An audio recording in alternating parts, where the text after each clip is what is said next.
En mi caso voy a presentar a quien será el moderador de la siguiente charla, el doctor Ignacio Mata. Él desempeña su actividad en el Instituto de Medicina Genómica del Cleveland de Medicina Molecular del mismo lugar. Ha trabajado en el campo de la genética de la enfermedad de Parkinson durante más de 20 años. Un enfoque importante de la investigación del doctor Mata ha sido realizar estudios genéticos en poblaciones no europeas, especialmente aquellas con un origen étnico minoritario como los latinos. Creó y coordina el Consorcio Latinoamericano de Investigación en Genética de la Enfermedad de Parkinson, una colaboración de más de 40 instituciones en 14 países de Latinoamérica y el Caribe, que intenta identificar los factores genéticos de riesgo asociados a la enfermedad de Parkinson en estas poblaciones. Su trabajo ha sido reconocido internacionalmente y dirige el grupo de trabajo de poblaciones subrepresentadas en el programa alineado de las ciencias a través del Programa Global de Genética del Parkinson, una iniciativa mundial para comprender mejor la arquitectura genética de la enfermedad de Parkinson en todas las poblaciones. Ignacio, adelante. Gracias, Karina, y gracias también a la gente de Give for Smile por poner esta conferencia y a la gente que está presente por aguantar hasta la última charla del último día. Creo que va a merecer mucho la pena. Esta sesión está relacionada con tratamientos de investigación de Parkinson, sí. Se ha tratado durante el día de hoy muchos de los tratamientos que están actualmente disponibles.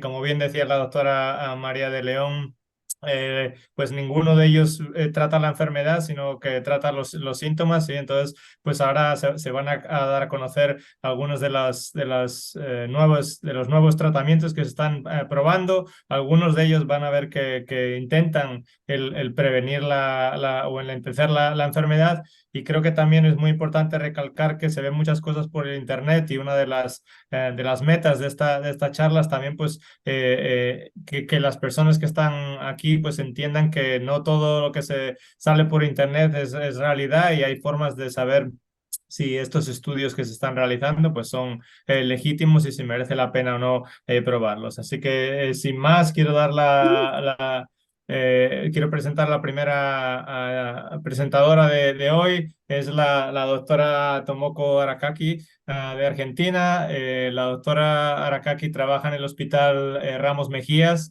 en el Servicio de Neurología y el área de trastornos del movimiento. Además, es miembro del grupo de trabajo de la Sociedad Neurológica Argentina, miembro titular de la International Movement Disorder Society. Y también pues estuvo trabajando mucho tiempo en el comité organizador y comité de educación en el MDS-PAS, que es la sección panamericana de la Movement Disorder, y además es profesora en la Universidad de Buenos Aires. Así que, doctora, adelante. Bueno, muchas gracias, Ignacio, por la presentación, y gracias a, bueno, primero a Fernanda, que fue la que se contactó conmigo para invitarme a esta conferencia, y a todos los organizadores que, bueno, yo estuve en varias de las charlas y son presentaciones excelentes. Así que, bueno, vamos con la última mesa. Perdón, voy a compartir la charla, ¿puede ser? ¿Se escucha? Sí, doctora. ¿Sí? Ahí se ve. Ahí va. Tiene que echarla a correr ahora. Que le pongo en forma presentación. Ahí está. Perfecto. Bien. Bueno, poniendo un poco énfasis a lo que comentó la doctora de León en esta última mesa, justamente, bueno, toda esta cirugía, si bien ayuda mucho, tiene su tiempo de utilidad. Entonces, o eficacia, aunque siempre algo eficaz va a ser. Pero bueno, un poco uno va ganando tiempo para hasta que por lo menos todos estos tratamientos que están en investigación, en algún momento ojalá pueda salir a la luz, y alguno de ellos sirva como efectivo para poder frenar o curar la enfermedad de Parkinson. Y la mesa consiste un poco en ver en qué situación estamos con respecto a este tema. Entonces, sabemos que tenemos, como en el mundo, hay alrededor de 6 millones de pacientes con Parkinson, y como dijo el doctor Ciliani, en la Argentina se calcula que son 100.000, entre 100.000 y 110.000 pacientes con Parkinson, traspolando el 1 o 2% de las personas mayores de 60, 65 años que pueden padecer esta enfermedad.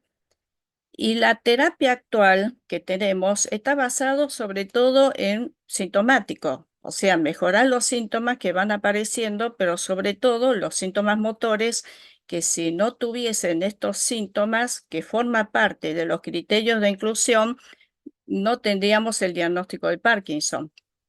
Y estos síntomas son el temblor de reposo, la lentitud o bradiquinesia, que es fundamental, y la rigidez. Después hay otro grupo de tratamientos que son para los síntomas no motores, que no todos requieren esta terapia porque no todos tienen todos estos síntomas no motores. Y ahí sí tiene importancia todos los fármacos que no son dopaminérgicos, porque son síntomas que dependen de otros neuroreceptores y neurotransmisores. Después tenemos las terapias no farmacológicas, que ya se mencionó varios de ellos, la danzaterapia, el boxeo, creo que hubo varios otros que lo mencionaron, y que también sirven mucho a la hora de indicar el tratamiento en la enfermedad de Parkinson. Y por último, tenemos también la terapia quirúrgica, que fue toda una revolución, viene desde hace muchos años, pero en los últimos años ha mejorado muchísimo la tecnología, todo lo que es la parte tecnológica y todo lo que es la parte médica en cuanto a lo que es la investigación de los targets, los aparatos que se usan, y ha avanzado muchísimo en ese aspecto. Sabemos que la levodopa siempre fue la medicación por vía, o sea, farmacológica, y por vía oral, la medicación más efectiva, y esto fue desarrollado en el año 2015, en los años 1960, pero fíjense que en el 2015, en esta revista, se celebraba los 50 años de la revolucionaria droga para Parkinson, que es la levodopa.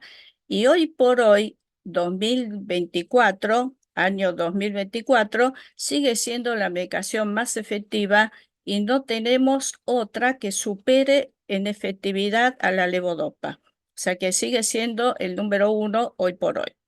Y además, esto para que se desarrolle, han colaborado todos estos investigadores, científicos, pioneros, quienes hicieron lo posible para poder tener hoy día lo que es la levodopa actualmente. Pero, ¿qué pasa? Todavía no podemos disponer de un fármaco para el tratamiento que sea modificador de la enfermedad, ni para la prevención, mucho menos para la curación, ¿sí? Y por otro lado, que ahora vamos a ver eso, pero por otro lado sabemos que el tratamiento del Parkinson no es solo desde el punto de vista neurológico, sino que es multidisciplinario, ya que intervienen varias especialidades, como figura acá: kinesiología, psiquiatría, fonoaudiología, psicólogo, nutricionista, y también neurocirugía, con el avance de la neurocirugía, sobre todo con estimulación profunda. Y a la hora de tener que medicar, nosotros ¿sobre qué nos basamos? O sea que tenemos que tomar una decisión y decir, bueno, para este paciente conviene empezar con tal o cual medicación. Son muchos los factores que dependen de por qué elijo una medicación para un paciente y no para otro. Pero todas estas sugerencias están hechas sobre lo que se llama la medicina basada en evidencia, cuyo objetivo es poner en la práctica médica para poder utilizar la mejor evidencia disponible para tomar las decisiones. Y para eso existen comités, sobre todo de la Movement Disorder, que es la organización donde digamos, se especializa. Están todos los especialistas a nivel mundial que investigan esta enfermedad, Parkinson, y todos los trastornos de movimientos, y ellos analizan todos los medicamentos y fármacos que existen, y lo que sale de ese estudio es las sugerencias para diferentes estadios y diferentes tipos de Parkinson. Entonces, de esta manera salen estas sugerencias para tratamiento de síntomas motores y no motores. Y por otro lado, tenemos que tener una idea de cómo es la historia natural de la enfermedad de Parkinson. ¿Por qué tenemos que saberlo? Porque fíjense que nosotros cuando hacemos el diagnóstico, ¿sí? Está en esta, no sé si se ve el cursor, pero se ve acá, ¿sí? Y cuando hacemos el diagnóstico, en realidad es cuando empiezan los síntomas motores. Pero ¿qué pasa? Fíjense que yo antes de ese diagnóstico con los síntomas motores, que la bradiquinesia, rigidez y temblor, tenemos una etapa previa que se llama prodrómico y tenemos síntomas que no son motores. Entonces no nos damos cuenta si esto es parte de la enfermedad que está avanzando y que en algún momento me van a aparecer los síntomas motores o es un trastorno como cualquier otra persona que lo puede tener. Por ejemplo, depresión puede tener mucha gente y porque tenga depresión, yo no puedo decir que tiene o que va a tener la enfermedad de Parkinson. Entonces, este estadio, que es la parte prodrómica, sería importante pesquisar quiénes son los que van a seguir la enfermedad y que son síntomas precursores de esta enfermedad. Entonces, si nosotros logramos pesquisar a este grupo de pacientes, tal vez podamos instalar algún tratamiento que pueda actuar en esta etapa. Entonces, ahí estamos hablando casi de una prevención de la enfermedad, ¿sí? Cosa que hoy por hoy, por ahora, no lo tenemos. Y el tratamiento, fíjense que en estadio temprano, estadio intermedio y después estadio tardío, cómo la respuesta óptima a la medicación, cómo va disminuyendo. Entonces intervienen otras medicaciones que son por otras formas de administración. Incluso está finalmente la indicación quirúrgica también. Y ahora ya entrando de pleno en todo lo que es qué fármacos se están estudiando para llegar justamente a llegar a la curación o prevención o por lo menos modificar el curso de la enfermedad. Este es un artículo que es muy interesante y nosotros siempre todos los años lo leemos porque acá figura todas las investigaciones que se hacen anualmente y hay un resumen de todos los fármacos que se están investigando por año. Fíjense que este círculo, ¿sí? Tenemos, por un lado, DMT es tratamiento modificador de la enfermedad, que es desde la mitad del círculo para arriba, y tenemos otro grupo que es el tratamiento sintomático de la enfermedad, que es este grupo para abajo del círculo. Y a su vez tenemos diferentes fases de la enfermedad, ¿sí? Y los colores indican un poco de cómo actúa cada medicación, ¿sí? Entonces, tratamiento sintomático es lo que nosotros hoy día disponemos. Intentamos mejorar y tratar de buscar otros fármacos que no tengan tantos efectos adversos o que sean más efectivos, por lo menos que la levodopa, que es la más eficaz que tenemos. Y en cuanto a lo que es el tratamiento modificador de la enfermedad, lo que tenemos que hacer es ver si alguno de estos que están en estudio puede llegar, por lo menos, frenar la enfermedad o enlentecer la enfermedad. ¿Cuáles son estos?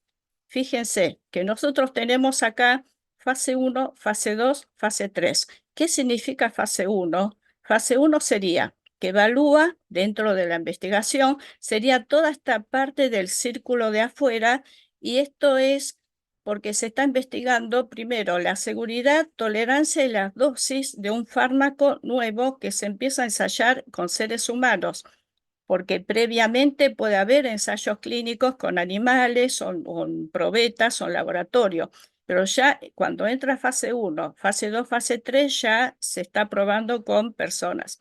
Entonces, pero en la fase 1 siempre se toman un número pequeño de personas porque está ensayando justamente si es seguro, si es tolerable y qué dosis por ahí se puede llegar a tolerar. Después en la fase 2 se estudia la eficacia y la seguridad. La seguridad siempre se estudia, ¿sí? Incluso en la fase 3, fíjense que es la última fase antes de salir digamos, a la venta o a la disposición en las farmacias. Entonces, en esta fase 3, fíjense que cada vez el número de fármacos se va disminuyendo, pero en la fase 2 es donde más fármacos, variedades tenemos. Y en la fase 3 apenas nos quedan estos, ¿sí? Entonces, de todos ellos, lo que nos quedan sería, del total, son 139 moléculas que están en investigación. Y en la fase 2 es donde más cantidad de moléculas tenemos, que es donde le mostré que es el círculo del medio, y en total se calcula que hay alrededor de 17.000 pacientes que están participando en estos estudios. Perdón, es por el aire que tengo la laringitis.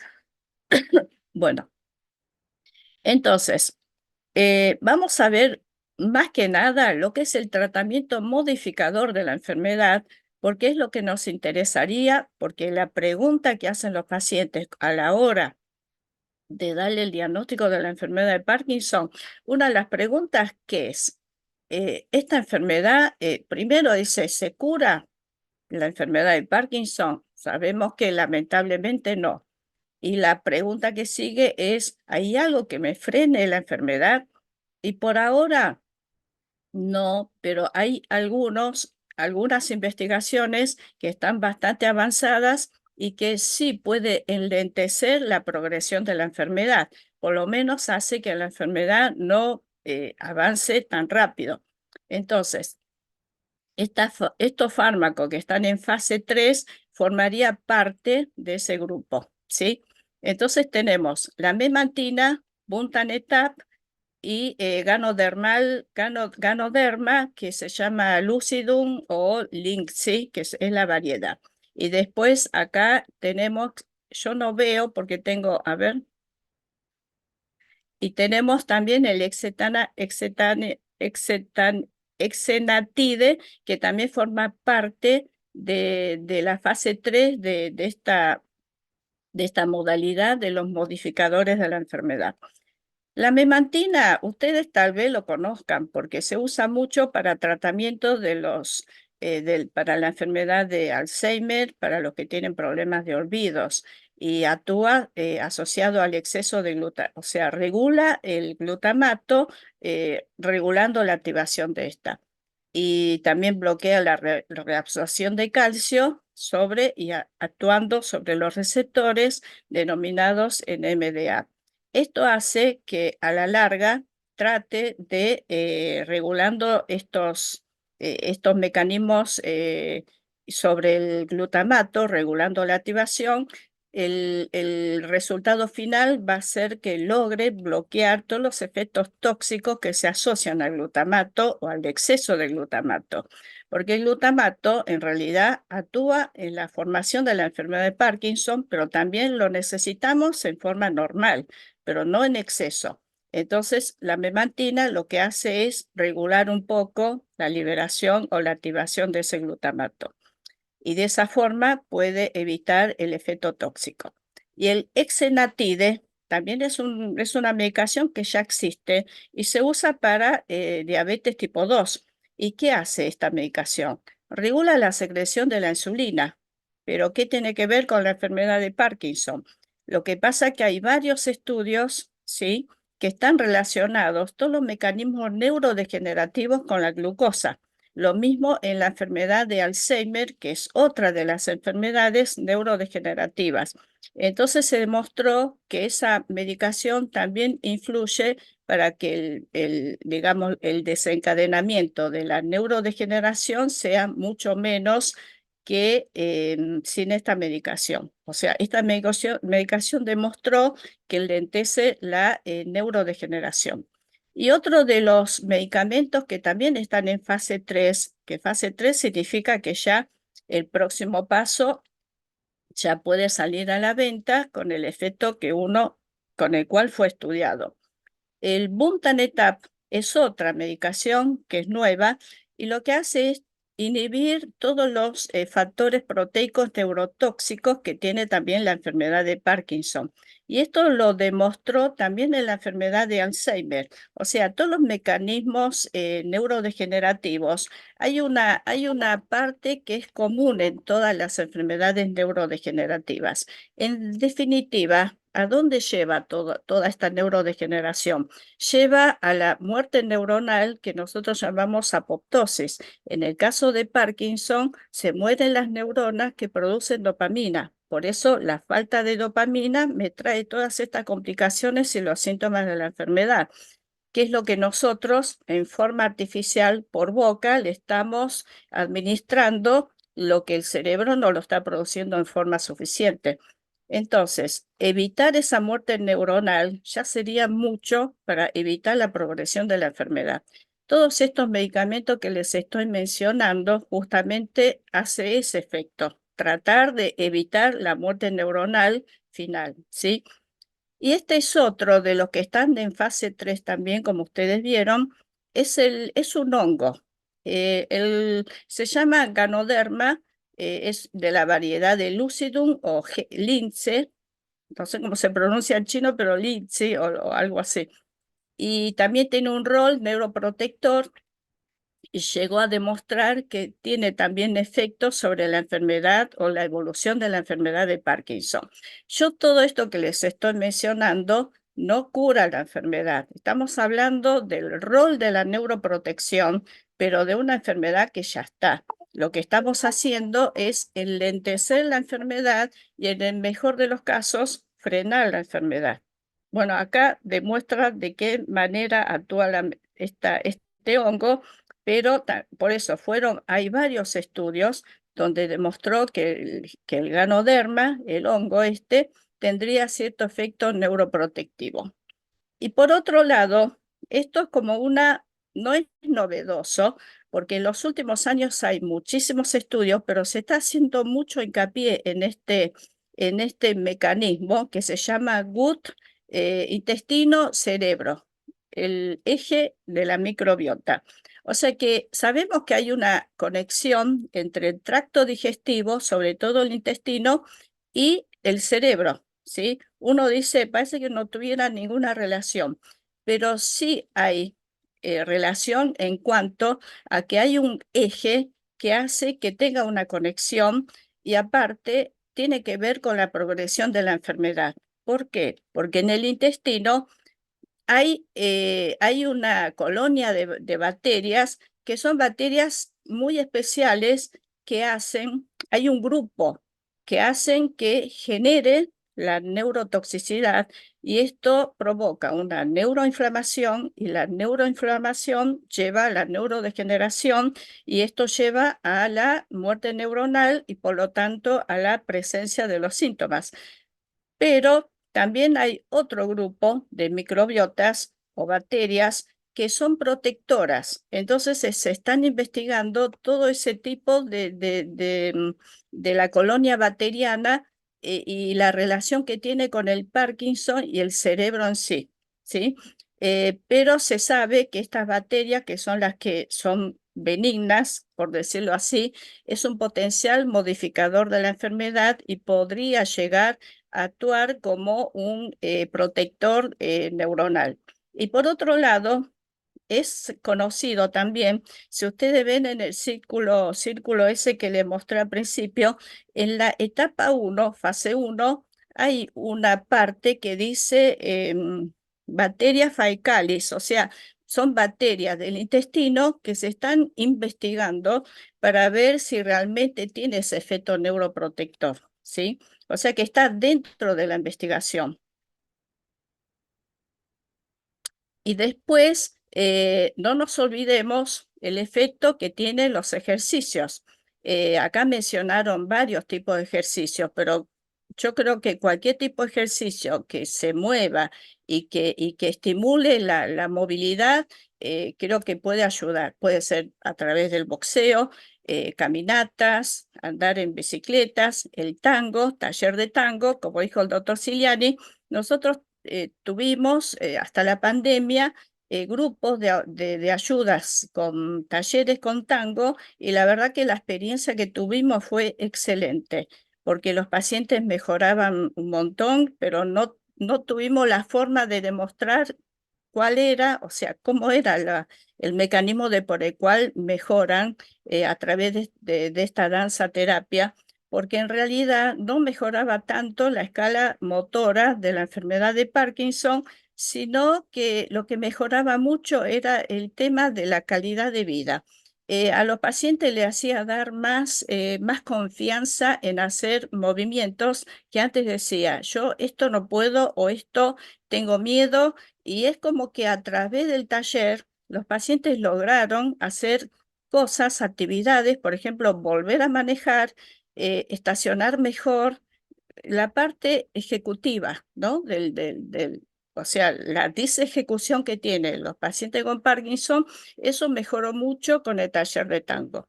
Así que bueno, creo que también es válido para hacerlo. Y aparte, hay estudios que están en fase 2 que se estudió con pacientes que hacen ejercicio contra otros que no lo hacen.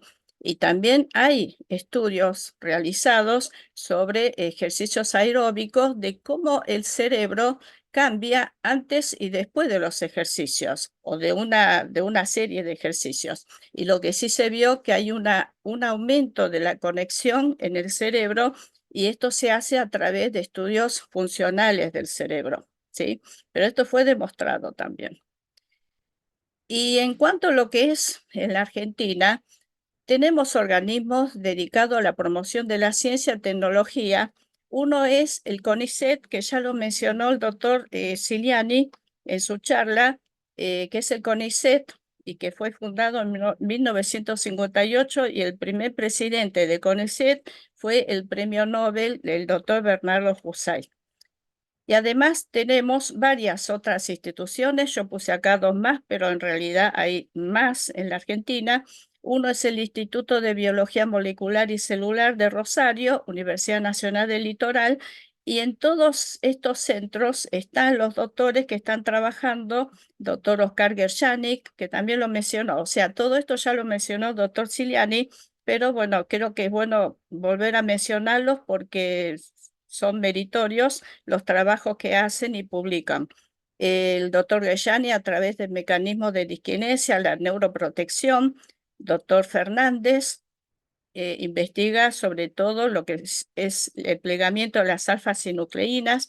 Las alfa-sinucleínas son proteínas que se sabe y además hay varias investigaciones sobre estas proteínas que el mal plegamiento es lo que produce la degeneración neuronal que lleva a la muerte de las células.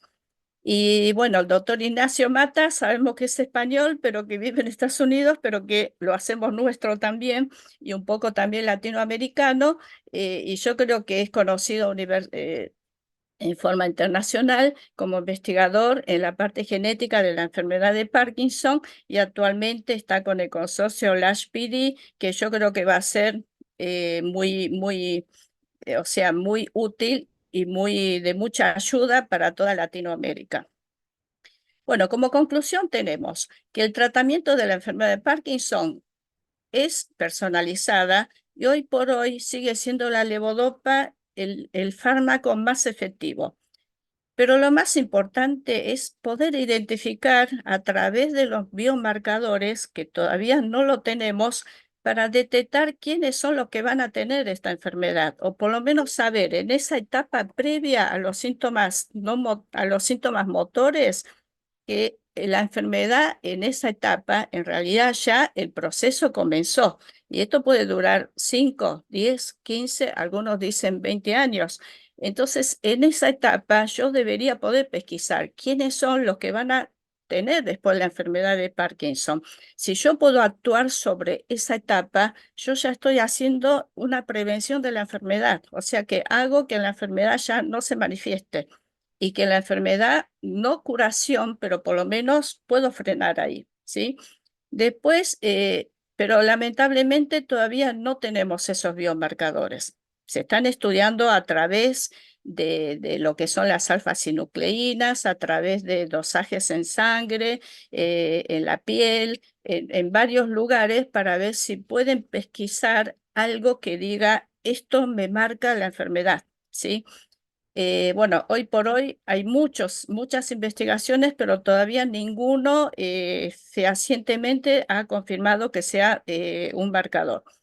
Después, la búsqueda de tratamiento modificador de la enfermedad es un poco complejo porque hay son múltiples los enfoques potenciales que tiene la enfermedad, porque tiene muchas manifestaciones y es una enfermedad, como decía el doctor Gershani, que no es una enfermedad solo neurológica, sino pasa una enfermedad sistémica, porque todos los síntomas no motores pueden afectar la parte urinaria, gastrointestinal, o sea que son varios los síntomas que puede dar, aunque no quiere decir que todo paciente con Parkinson vaya a tener todos esos síntomas, ¿sí? Bueno, entonces el diseño de de la investigación a veces se hace complejo. Y otra de las conclusiones es que necesitamos el apoyo de organismos gubernamentales como Salud Pública para promover las investigaciones y satisfacer la necesidad de los pacientes con enfermedad de Parkinson y para poder mejorar la calidad de vida y poder prevenir la discapacidad que viene a futuro. Y después agradecer a todos aquellos pacientes que participaron para todos los estudios de investigación para la enfermedad de Parkinson. Entonces, el reto hoy día sería, primero, poder frenar la enfermedad, ¿sí? Y después, si podemos curar, mejor. Y a futuro, ojalá se pueda prevenir. Y muchas gracias. Este es el equipo nuestro del Hospital Ramos Mejía. No sé cómo voy con el tiempo, pero creo que bien. Lo hiciste perfecto, un manejo del tiempo exquisito. Bueno, muchas gracias. Muchas No, gracias a todos. muchas gracias, doctora Arakaki. Y bueno, vamos a continuar. Simplemente decir que vayan pensando las preguntas y pónganlas en el chat. Pueden utilizar el botón que pone Q, ¿sí? La Q y la A. Ahí le pueden dar y pueden poner las preguntas. Las vamos a resolver todas al final. Así que ahora vamos a dar paso a otra presentación muy interesante, sobre todo de terapias que se están probando para intentar parar o lentecer la enfermedad, como decía la doctora. Perdón, El siguiente, perdón, el siguiente speaker es el Nacho, doctor. Sí, Nacho, disculpa, que la doctora por favor cierre la presentación que aún la tiene abierta. sí. Ah, perdón. No se preocupe. Eh, Arriba en la Deja de X. compartir. La X o cierre deja de compartir pantalla. dejar compartir. Ahí está. Exacto, perfecto. Gracias. Gracias, Julio. Y Muchísimas gracias, gracias. doctora. No hay de Perdón. Sí. qué. Y eso, vamos a dar paso al doctor Nicolás Filip. Él también es originario de Argentina, de la Patagonia del Sur. Estudió medicina y neurología en la Universidad de Buenos Aires y completó un fellowship de Parkinson y trastorno del movimiento en el Instituto de Neurociencias en la Universidad Favaloro, bajo la instrucción del profesor Oscar Gershadnik. La verdad que ha tenido muy buenos mentores. Además, el doctor Philip también continuó su formación en la Universidad de Toronto con otro grande del Parkinson, con Anthony Lam y Robert Chen, ambos con mucho prestigio internacional en la enfermedad, y actualmente trabaja como profesor, hizo lo mismo que yo, se vino a Estados Unidos y trabaja como profesor clínico en la Universidad de California, Irvine, ¿sí? En UCI, desde finales del 2013.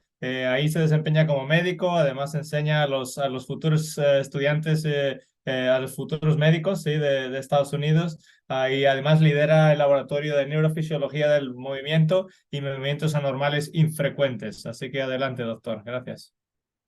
Bueno, muchísimas gracias. Un placer escuchar el castellano, a pesar de que como Ignacio nos vinimos a país anglosajón, se extraña mucho la lengua de Cervantes, así que desde ya agradezco mucho a los participantes por la invitación.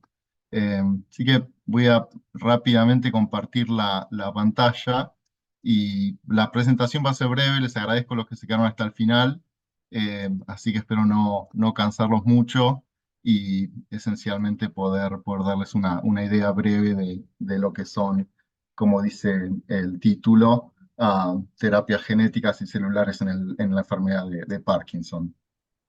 Am, una de las primeras cosas que quería decir es que yo para esto he colaborado en forma directa con estas compañías.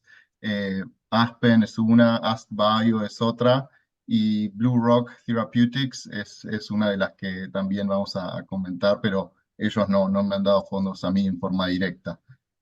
Como decía, lo que voy a hablar, o de lo que voy a hablar fundamentalmente, es de terapias genéticas y de células madre en la enfermedad de Parkinson, si Dios quiere, para modificar la enfermedad, ¿no? En eso es lo que se está trabajando.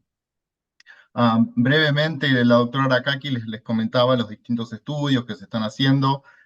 Durante la mañana, hoy y ayer, se comentó muchas veces, por ejemplo, el estudio Large PD, liderado por Ignacio, en el cual estamos tratando de entender, por ejemplo, qué pasa con la enfermedad, cómo son los genes, especialmente en Latinoamérica, pero también hay otros grupos, o en latinoamericanos también en Estados Unidos, ¿no? Pero también hay otros tipos de estudios en los que uno trata de intervenir, ya sea para tratar los síntomas, como decía la doctora Arakaki, o si Dios quiere, de nuevo, tenemos la aspiración de poder enlentecer la enfermedad, cambiar algún resultado, hacer que la gente tenga menos problemas de memoria, menos problemas motores, y hacer, bueno, que no progrese tanto, que no afecte tanto a los pacientes.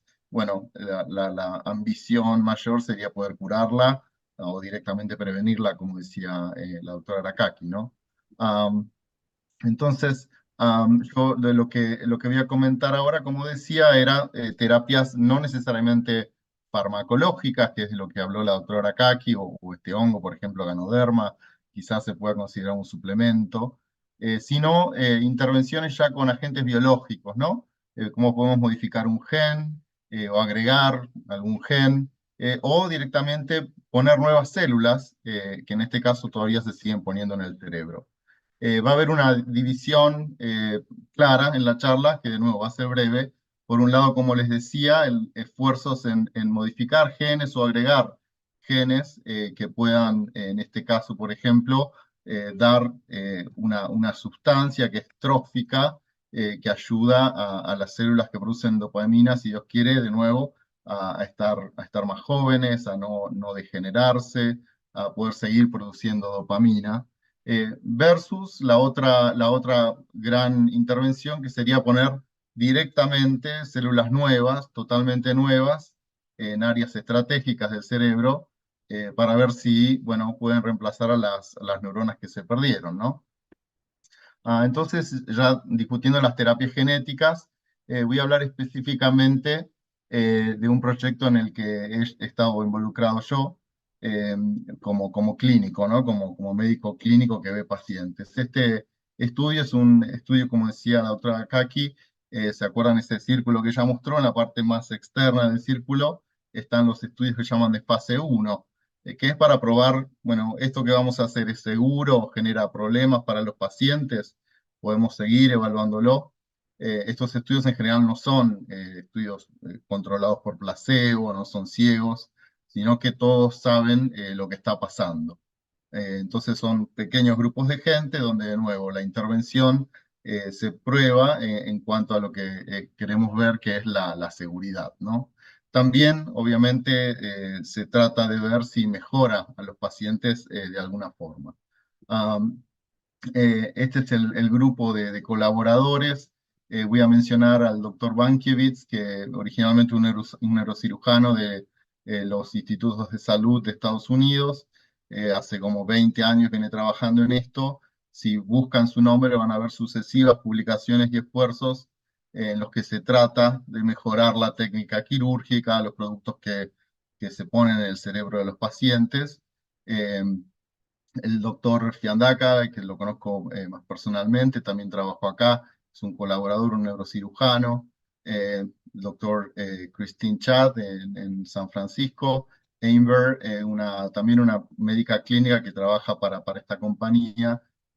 La relación con ellos en este caso tiene que ser muy cercana, porque eh, para mí es una cosa muy seria intervenir en estos estudios en los que colocamos genes en las cabezas de las personas, ¿no?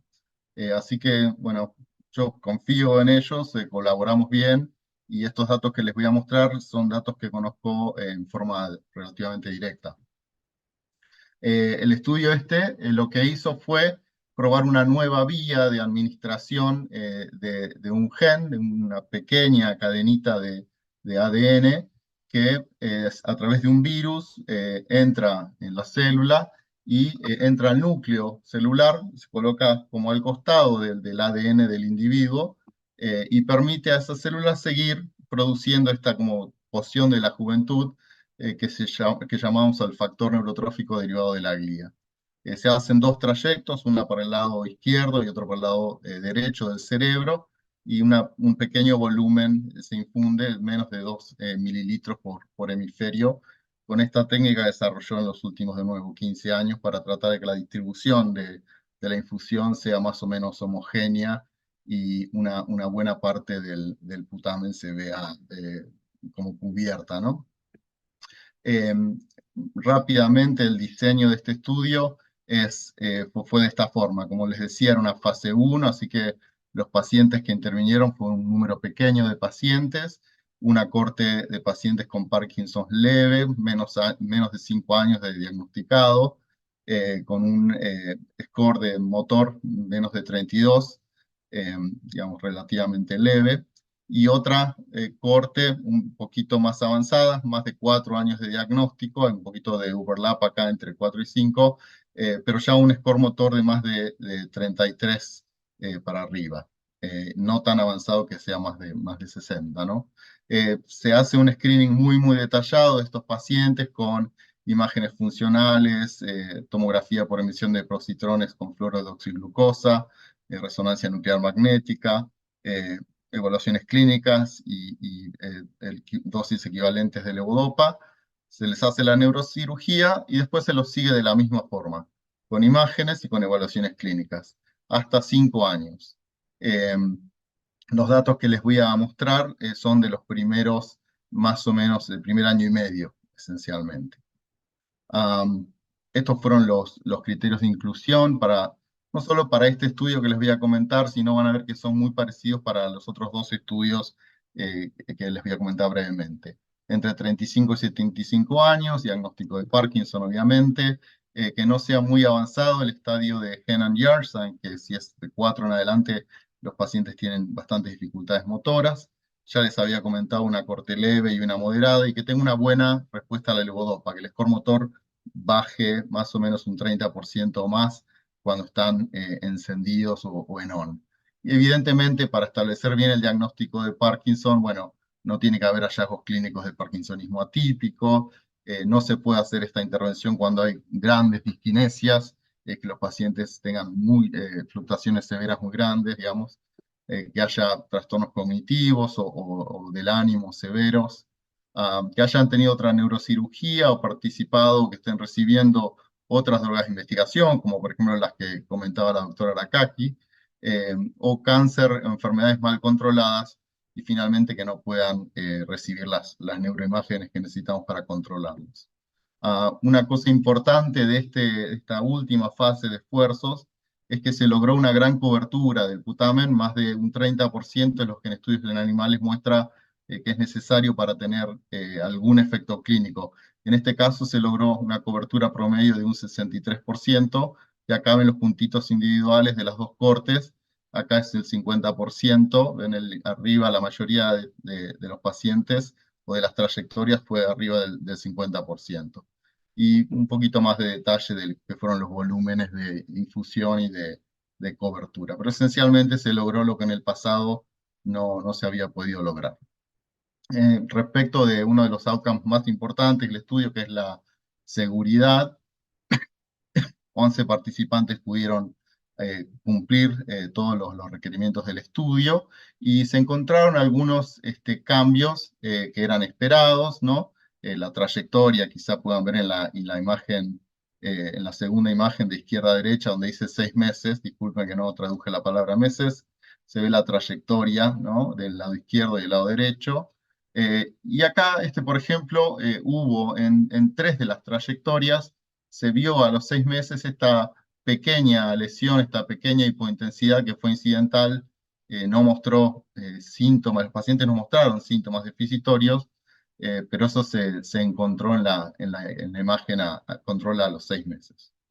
Bueno, esencialmente reportamos que esto fue relativamente seguro, no hubo efectos adversos serios vinculados a la intervención.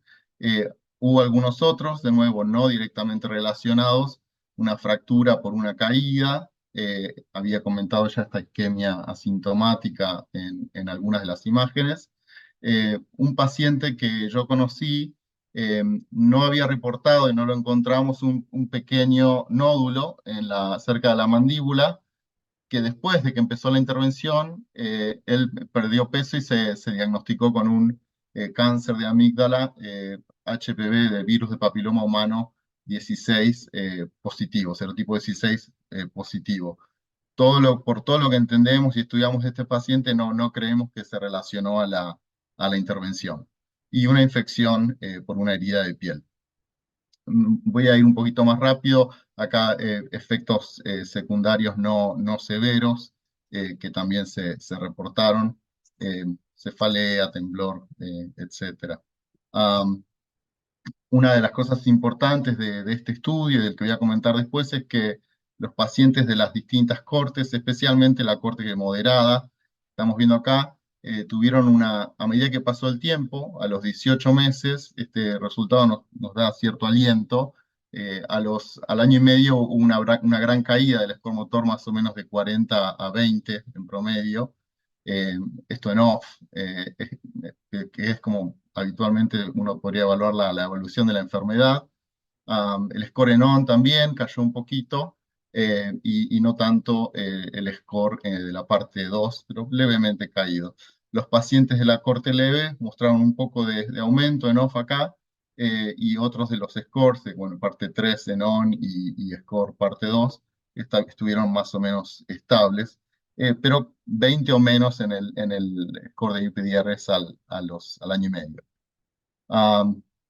No voy a detenerme mucho en las conclusiones, creo que es breve lo que comenté, pero esencialmente fue bien tolerado, y la información compartida permite que este estudio vaya a lo que se llama fase 2, en el que se sigue evaluando seguridad, pero los outcomes van a ser ahora más cómo evaluamos efectividad, ¿no?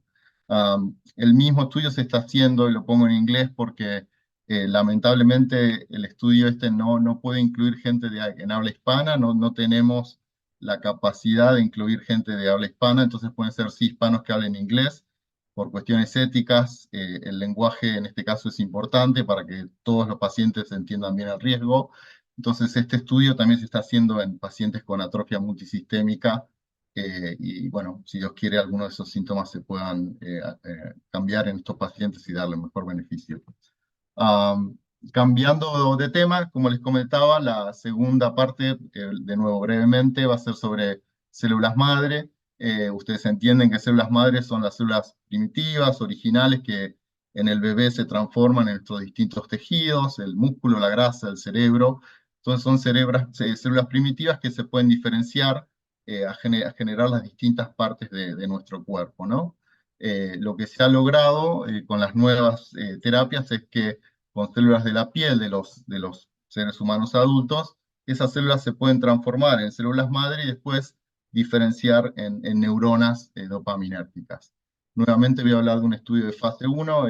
Mi jefa acá, la doctora Henschliff, participó en este estudio, 3 trayectorias, un abordaje hacia el putamen, donde se ponen ciertos millones de células para que sobrevivan más o menos 500.000 células por sitio.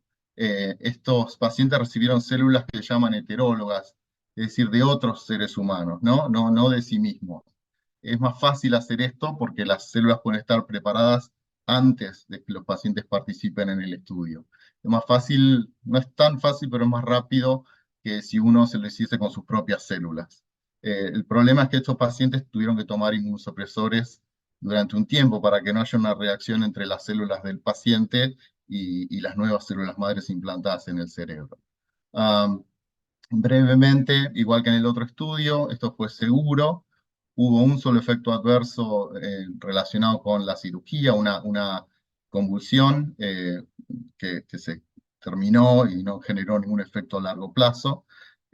Hubo evidencia en las imágenes de que las células sobrevivieron al año y medio de la intervención, una imagen con fluorodopa, y también hay una cierta promesa de mejoría de score clínico. Y este estudio también está pasando a fase 2. El último estudio que voy a comentar es un estudio que sí logré insistentemente que podamos incluir gente de habla hispana, entonces tenemos, bueno, traductores, el consentimiento informado, etcétera, en castellano. Es muy parecido al otro, esencialmente tenemos células de la piel, pero en este caso las propias células, ¿no? Las propias las del paciente. Se saca la biopsia de piel, se agarran unas células especiales que se llaman fibroblastos de esa piel, se pone un cóctel y se las transforma en células como de bebés, ¿no? Células que tienen potencia de transformarse en otra cosa. Y de nuevo, con otro cóctel se las puede transformar en neuronas que van a producir dopamina y después colocar en el cerebro de los pacientes. Los criterios de inclusión, muy parecido a antes, ¿no? Diagnóstico de Parkinson, entre 50 y 70 años de edad, al menos 4 años del diagnóstico, y no podemos incluir pacientes con disquinesias severas, o que no toleren las imágenes, o que hayan tenido neurocirugías previas, o estén en otros estudios.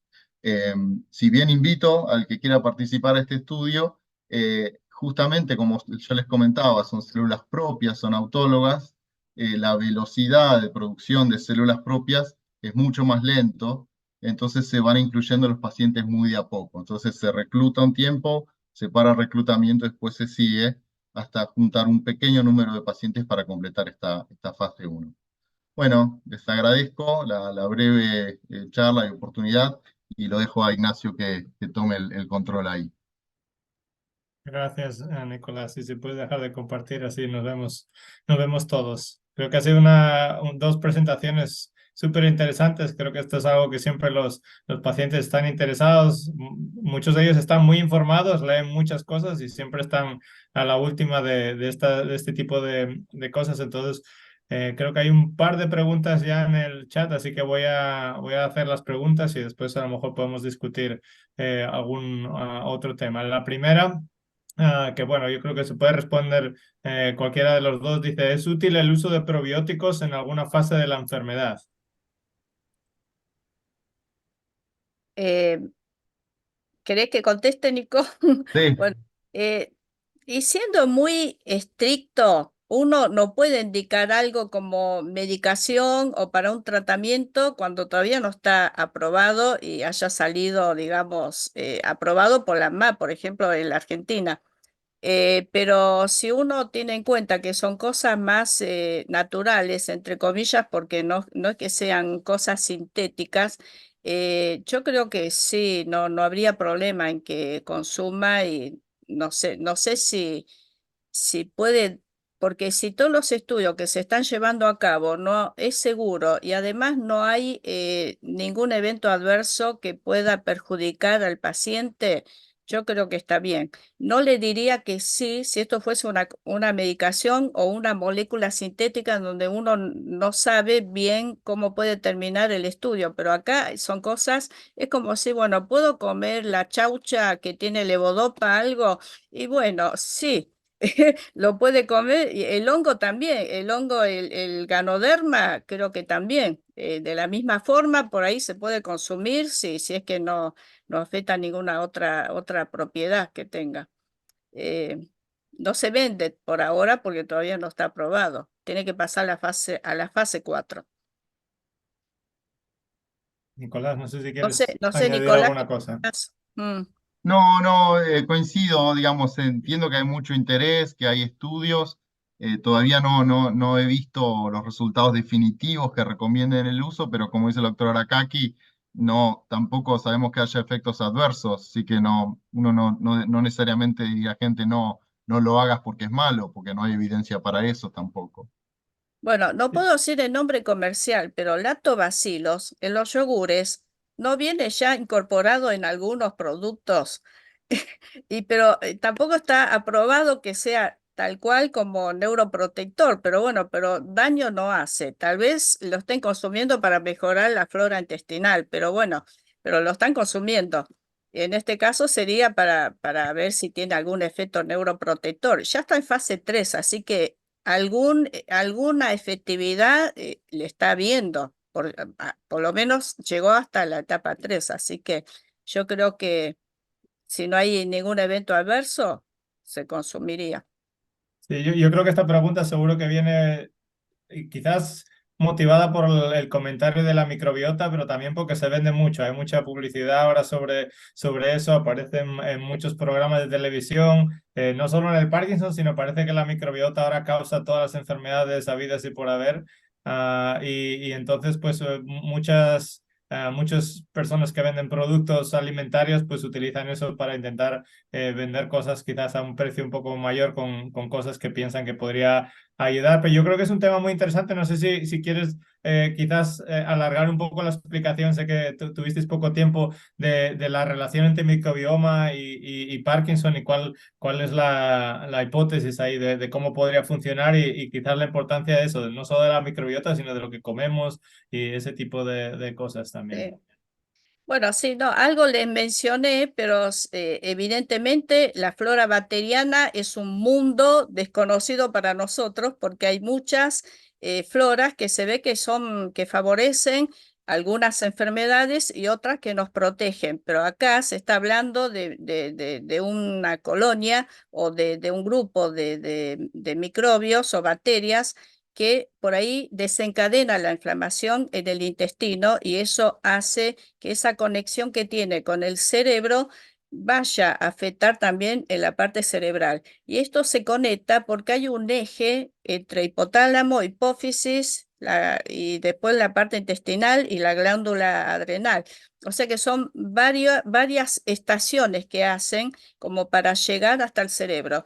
Por eso que también en ese camino de ese eje muchas veces estas personas, por una disfunción de estas bacterias, pueden llegar a tener problemas de depresión, ansiedad, síntomas no motores, que justamente estos síntomas no motores son los que también aparecen en la enfermedad de Parkinson.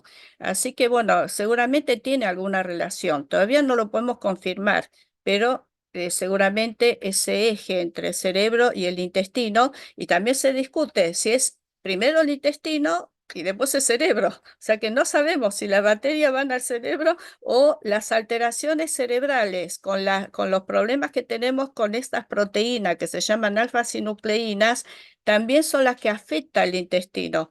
O sea que son dos caminos que todavía están en investigación. Es muy, muy interesante. No sabemos dónde empieza el Parkinson. Por eso siempre dice, ¿el Parkinson empieza en el intestino o en el cerebro? Bueno, queda la duda todavía. No tenemos la Sí, palabra final. y desde el punto de la genética, hay más células de la microbiota de las células que nosotros tenemos. Entonces, pues también se piensa que esos genes de esos microorganismos que tenemos, pues también podrían afectar al riesgo de desarrollar Claro. muchas enfermedades. Nicolás, hay una pregunta aquí para ti que dice, en Nicaragua hubo un estudio similar al que mencionó el doctor sobre células madres tomadas de la grasa abdominal del propio paciente.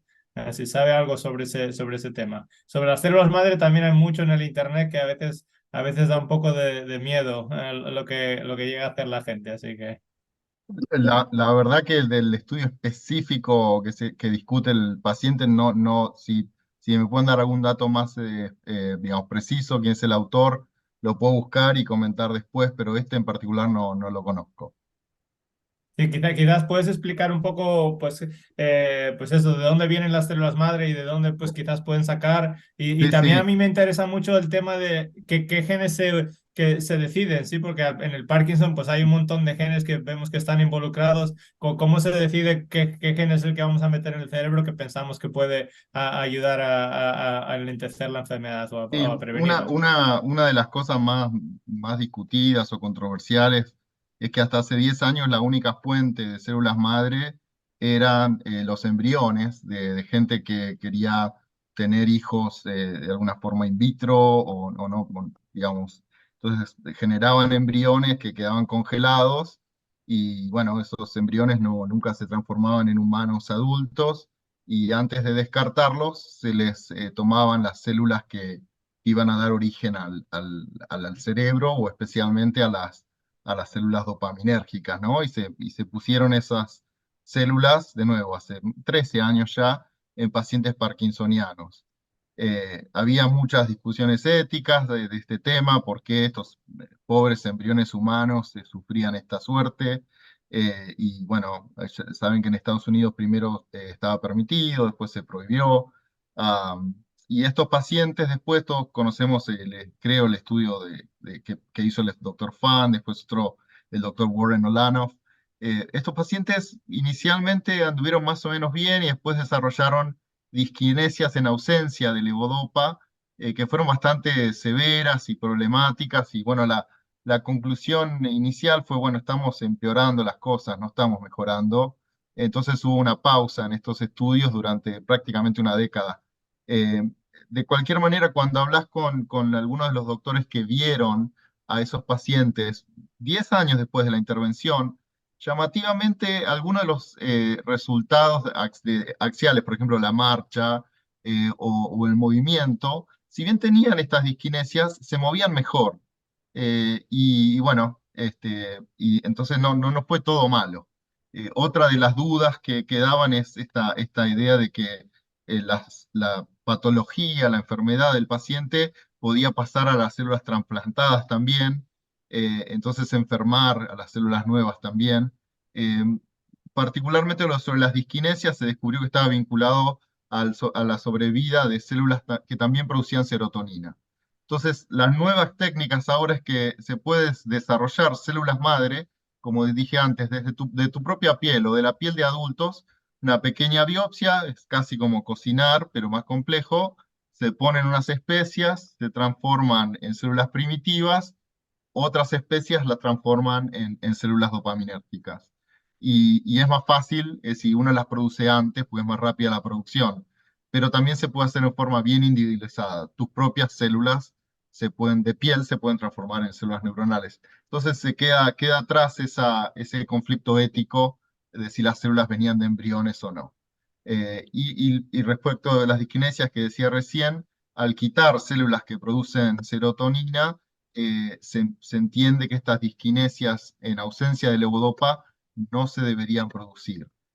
Queda un poco la duda, o dos o tres dudas más importantes, muchas creo, es cómo esas células se van a relacionar con las de al lado, y si la patología que la doctora acá está diciendo, la alfa-sinucleína que va del intestino, sistema nervioso entérico hasta arriba del cerebro, si también va a conquistar a esas células, ¿no? Esa es otra duda que queda. Estupendo, gracias. Doctora, ahora que aquí hay otra pregunta para usted. Dice, con respecto a la mucuna prunias, ¿estaría en la fase 1 o no entra dentro del primer círculo ese que explico? Que yo sepa, creo que no entra, salvo que venga con un código que yo por ahí no lo pude identificar, pero no, creo que no entra dentro de estas investigaciones. Pero la mucuna yo sé que se usa bastante en el norte argentino, en Bolivia, en zonas no sé si en Perú también, pero en Bolivia sé que lo usan bastante. Y el doctor Cilia en Italia creo que publicó varios trabajos junto con la doctora, una médica que es de Bolivia, pacientes que indicaron la mucuna como si fuese en lugar de la levodopa y no tuvieron problemas de efectos colaterales, aunque acá en la Argentina hay muchos profesionales que no lo aceptan porque no está aprobado todavía y uno consume pero no sabe bien la dosis de lo que está consumiendo y después los efectos a largo plazo tampoco se conoce porque no hay tantos estudios. Pero bueno, no sé si figura en alguna de las etapas de la fase de la investigación, pero que yo sepa, no lo encontré. Pero debería estar, me parece. Pero vieron que estas investigaciones muchas veces vienen con códigos y no lo pude identificar como mucuna ninguno, pero bueno, habría que volver a averiguar. Dale, Nicolás. Un pequeño comentario, creo que todos los que estamos discutiendo sabemos que la mucuna esencialmente es levodopa sin carbidopa. Yo tengo pacientes que la toman creyendo que, bueno, estoy tomando algo más natural, ¿no? No me tomo la pastilla que fabrica la compañía. El problema es que la levodopa sin la acción de la carbidopa genera más náusea, más hipotensión, entonces a dosis relativamente altas que uno debería tomar para controlar los síntomas, tiene mucho efecto secundario. Entonces, en definitiva, ahora, por ejemplo, yo estoy tratando de convencer a un paciente que tiene efectos adversos por la mucuna, no está tomando suficiente dosis de levodopa, va a subir la dosis, pero le voy a agregar la carbidopa para tratar la náusea y la hipotensión ortostática que sufren por levodopa aislada.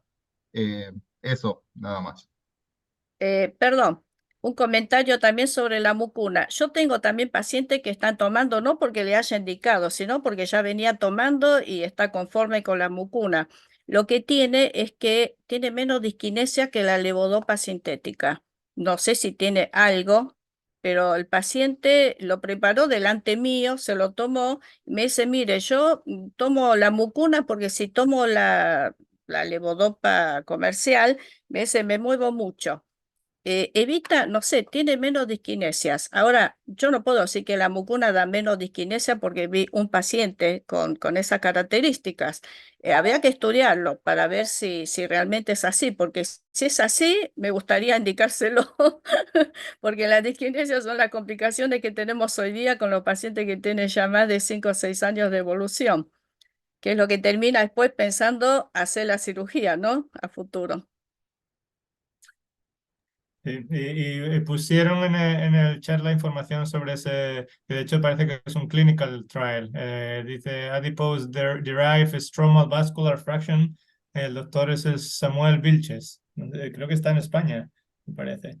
Por si lo quieres mirar, Nicolás. Ujú. Y también había una pregunta que yo no entendí muy bien y quizás ahora me acabo de dar cuenta de quizás lo que estaba preguntando. Había una persona que preguntaba sobre una inyección que iba a curar el Parkinson. Quizás se refería a la vacuna con a la alfa-sinucleína o alguna de esas cosas. No sé si no me dieron clarificación, pero bueno, quizás se puede hablar sobre, no sé si tienes alguna información, Nicolás o Tomoko, sobre la vacuna de la alfa-sinucleína, esa que se estaba probando y que también hay una muy parecida también que se está probando para el Alzheimer con la Tau.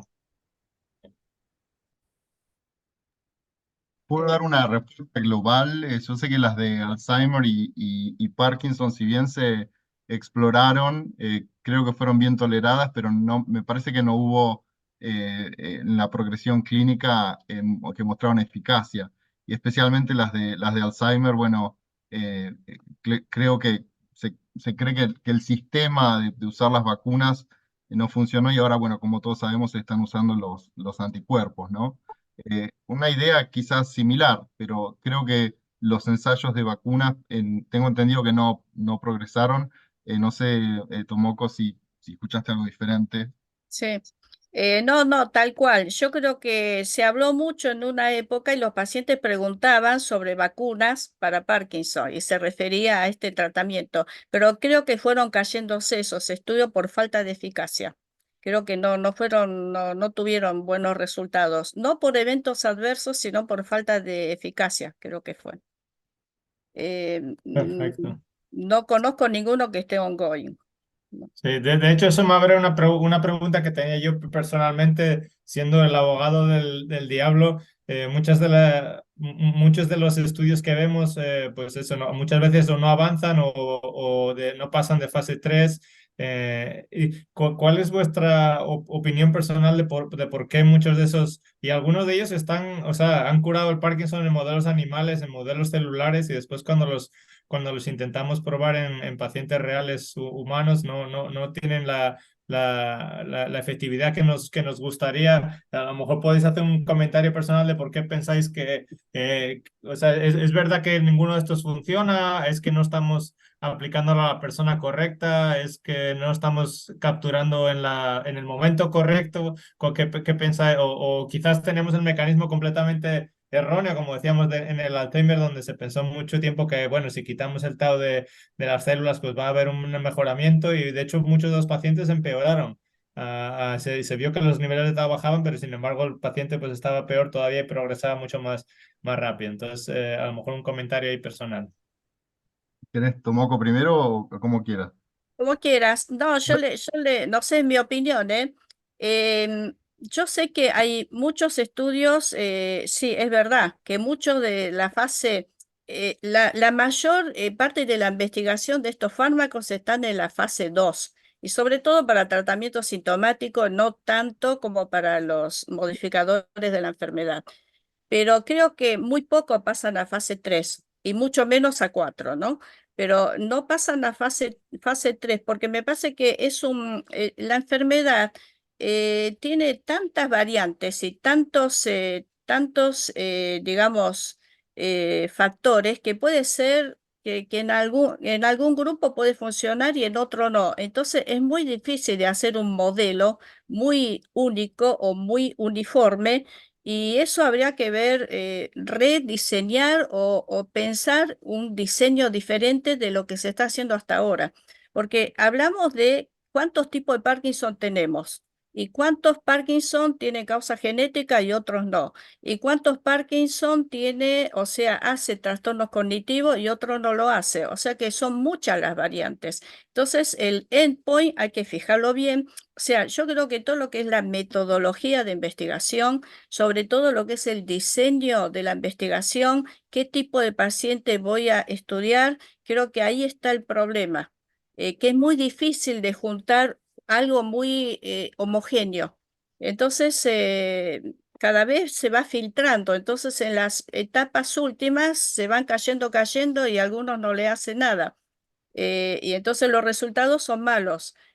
Yo creo que tiene que ver con eso. Habría que pensar un diseño diferente donde pueda implicar o una selección de pacientes diferente de lo que venimos haciendo hasta ahora. Me da la impresión porque es muy heterogénea la patología, es muy difícil. Por eso una de las doctoras, o no sé, de las que son coordinadoras, dijo, yo tengo Parkinson, no digo más nada, tengo Parkinson, porque todo el resto que sigue depende de quién tiene esto. Entonces es muy heterogéneo. yo iba a agregar brevemente respecto de los modelos. Vos hablabas de cómo los modelos de ciencia básica después no parecen ser, digamos, eficaces en humanos. Y para mí fundamentalmente es porque no tenemos modelos realmente de enfermedad neurodegenerativa. Tomoko mostró, bueno, la evolución del Parkinson, son 20 años de evolución o 30.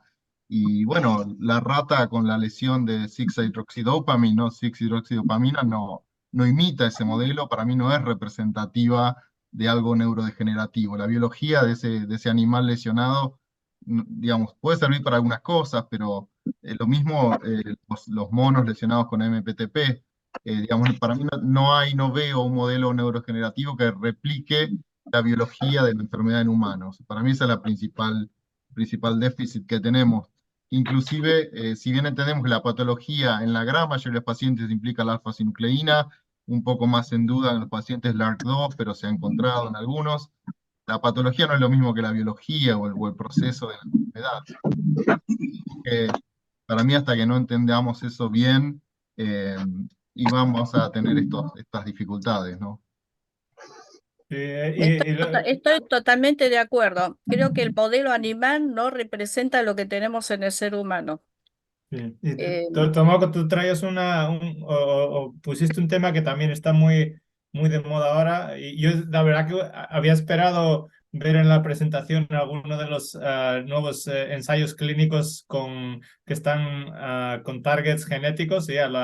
Los pacientes que tienen LRK2 o GBA, pero se habla mucho de la medicina de precisión o la medicina personalizada, pues hablando sobre esa heterogeneidad de la enfermedad. ¿Pensáis que es a lo que vamos a tener que llegar en el cual no todos los pacientes de Parkinson van a ser vistos como una sola enfermedad y por lo tanto va a haber, como se hace ahora en el Parkinson, pues va a haber pues eso, un Parkinson o en el cáncer, un Parkinson de LRK2, un Parkinson de GBA o un Parkinson de temblor y que los tratamientos van a ser diferentes basados en el tipo de Parkinson que un paciente tenga? ¿Crees que vamos hacia esa meta o no?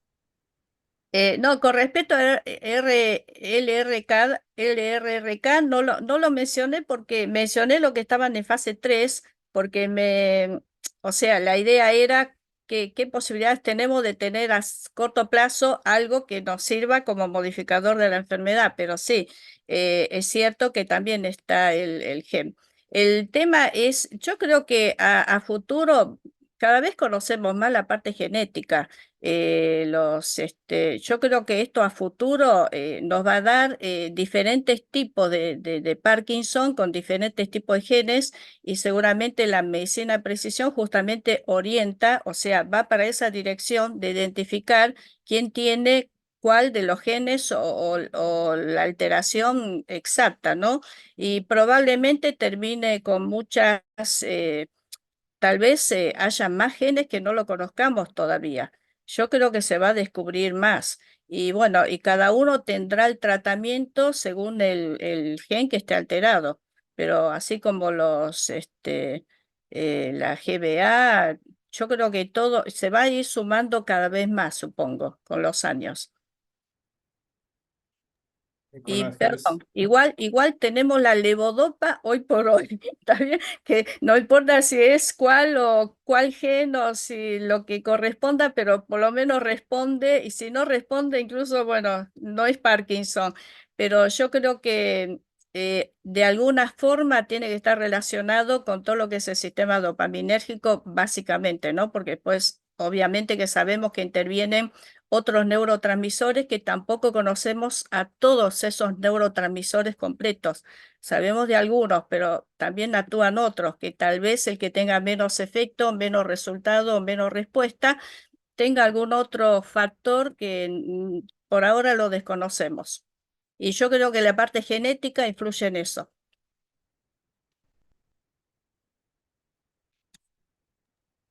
Un comentario respecto al estudio que me habían preguntado, lo busqué brevemente mientras discutíamos. Es un estudio que recién empezó el año pasado y termina a mitad de este año.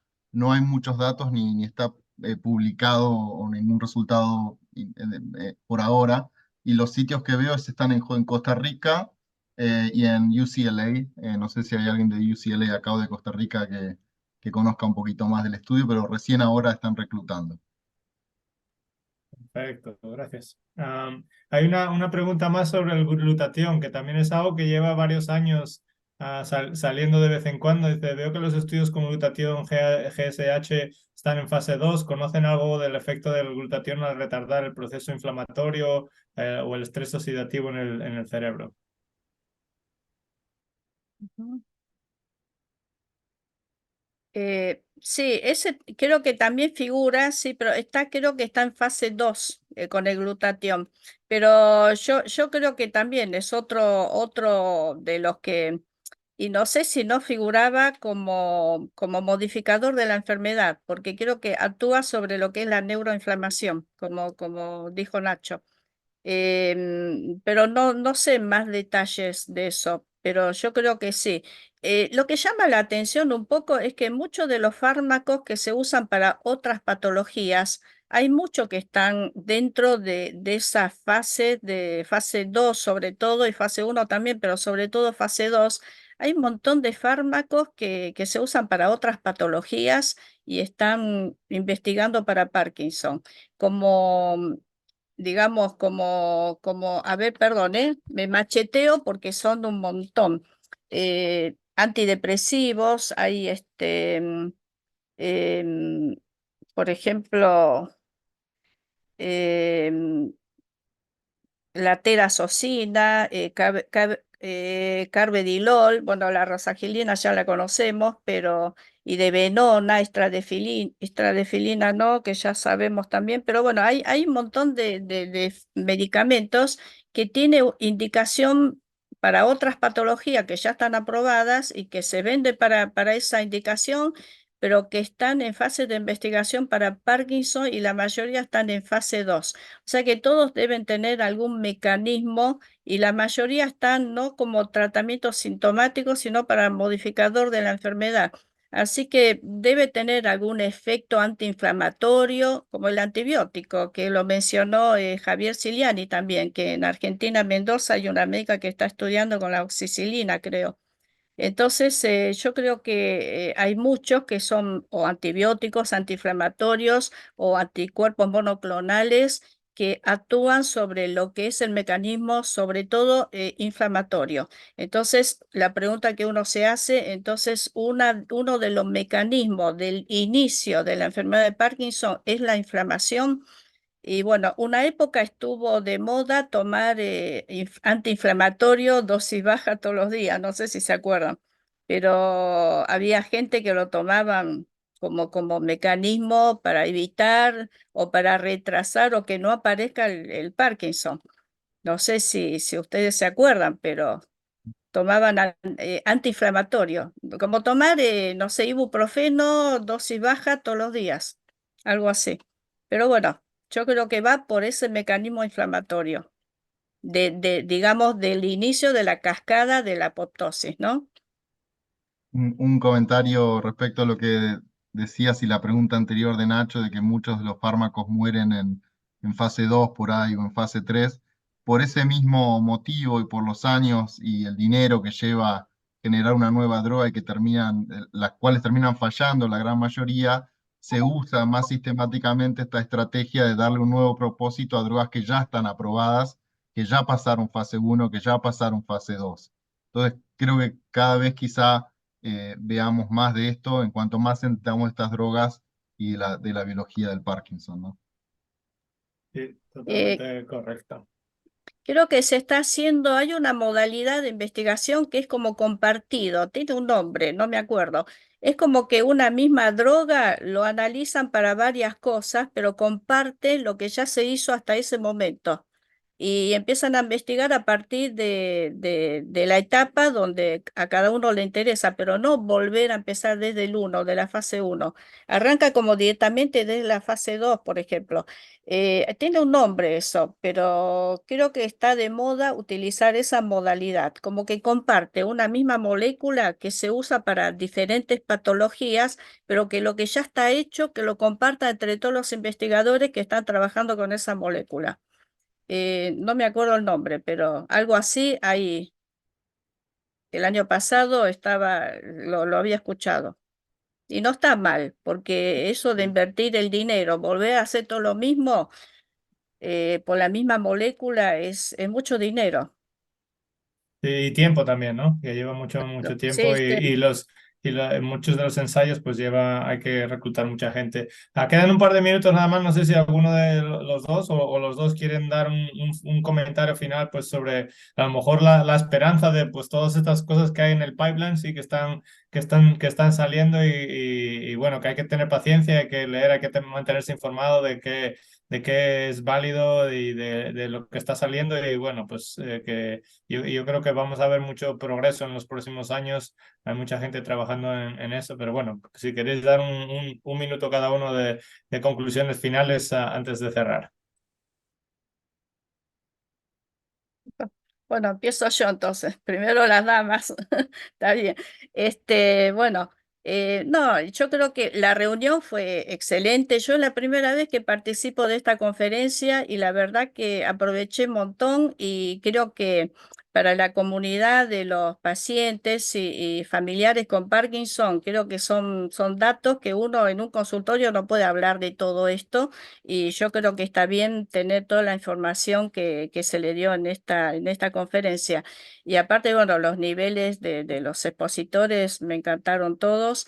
Y yo creo que, bueno, en cuanto a lo que es la mesa nuestra, esta última, sí, hay que tener esperanzas y, bueno, tratar porque siempre algo sale y si uno da por perdido, creo que ya uno ya tira la toalla, pero creo que hay muchas investigaciones que están avanzando y esto de la terapia genética, génica, bueno, lo que está haciendo Nacho también con toda la investigación genética, yo creo que en algún momento esto tiene que dar fruto y que nos sirva a los pacientes porque la finalidad de la investigación es justamente retribuir a los pacientes para su mejor calidad de vida.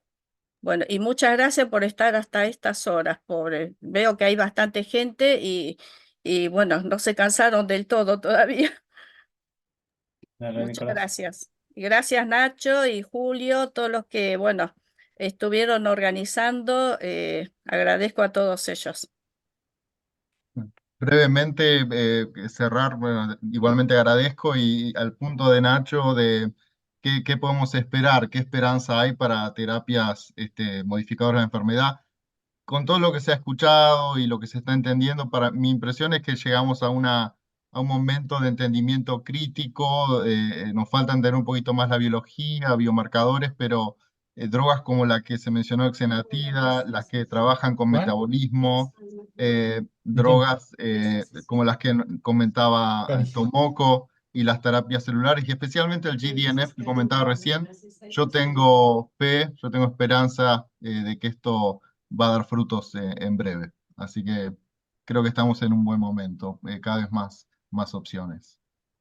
Genial, no, pues la verdad que sí, tenemos más de 100 personas todavía conectadas a estas horas. Sé que en algunos países de Latinoamérica ya es bastante tarde en un sábado, así que no, dar las gracias a todas las personas que se quedaron y a los dos expositores que la verdad han hecho un trabajo excepcional en presentar una larga lista de cosas en las que se están trabajando de una manera pues que se comprendió muy bien, yo creo, por los comentarios. Parece que hubo mucho interés, así que daros las gracias a los dos pues, por poner estas presentaciones, ajustarse perfectamente al tiempo, tener tiempo para preguntas, que siempre creo que a la gente es lo que más interesa. Y nada, doy ahí la palabra a Adriana para que cierre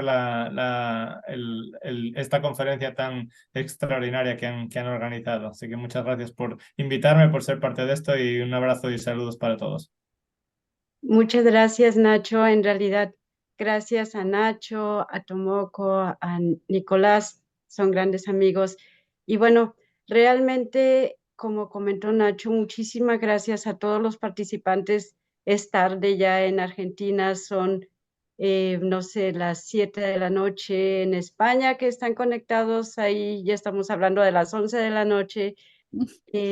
Bueno, muchas gracias. Gracias a todos los que están aquí.